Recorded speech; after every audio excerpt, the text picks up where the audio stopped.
मैं परपेतुआ तिग्गा, ग्राम जुरुडाँड़, पोस्ट पिरई, तहसील बगीचा, जिला जशपुर की निवासी हूँ। मैं बहुत ही ज़्यादा परेशान हूँ। मेरे साथ बहुत बड़ा फ्रॉड हुआ है। अंबिकापुर निवासी संतोष लकड़ा, जिसका ससुराल महादुराड़ मुस्कुटरी है, वो अपना ससुराल बार बार आना जाना करते थे। तब उन्होंने एक बार कहा था कि जब कभी आपको पैसे की आवश्यकता होगी तब आप हमको बताइए, हम लोग लोन दिलाने का काम करते हैं। हमारा एक बैंक है, पंजीकृत ग्रुप है जो लोन देने का काम करती है। तब हम लोगों ने हाँ कहा और उन्होंने बोला तो आप अपना पेपर दे दीजिए। तब हम लोगों ने उन्हें पेपर दे दिया। इसी बीच 2023 दिसंबर में मेरे बेटे का भयानक एक्सीडेंट हो गया, पैर टूट गया। हम लोगों पर मुसीबत का पहाड़ आ गया, दुखों का पहाड़ आ गया। हम लोगों ने उन्हें इलाज के लिए अंबिकापुर संजीवनी अस्पताल लाया। इसी बीच मुझे कॉल आ रहा था, बोल रहे थे बैंक से बोल रहे हैं क्या आपको लोन रिक्वायर है ऐसा। तब मैंने हमको लोन नहीं चाहिए ऐसा करके मैंने साफ मना कर दिया था।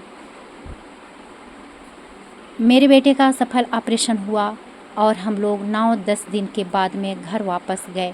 घर जाने के पश्चात हमें पैसे की कमी महसूस हुई।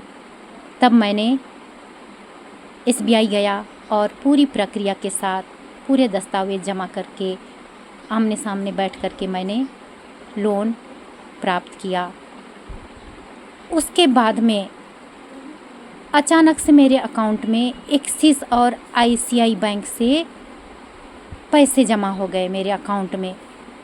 मुझे नहीं मालूम एक्सिस बैंक कहाँ है, ICI बैंक कहाँ है, लेकिन पैसे जमा हो गए।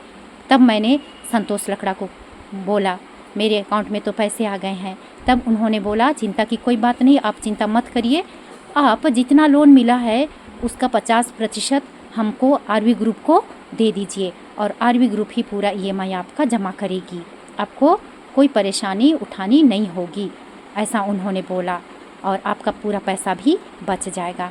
तब उनके कहने के अनुसार हम लोगों ने जनवरी 2024 में ही मेरे नाम से चेक 15 लाख का काट करके RV ग्रुप को दे दिया और उनके कहने के अनुसार फरवरी 2024 से अक्टूबर 2024 तक तो RV ग्रुप EMI जमा करी, लेकिन नवंबर से वो जमा नहीं करी और वो लोग बोलने लगे कि अभी हम लोगों का अकाउंट होल्ड हो गया है, हम लोग पैसा नहीं जमा कर सकते हैं, ऐसा उन्होंने बोला। आप अपने से जमा करिए और जब हमारा अकाउंट खुल जाएगा, होल्ड जो लगा है वो खुल जाएगा तो हम लोग आप जितना जमा किए हैं उसको हम लोग आपको वापस कर देंगे, ऐसा उन्होंने बोला।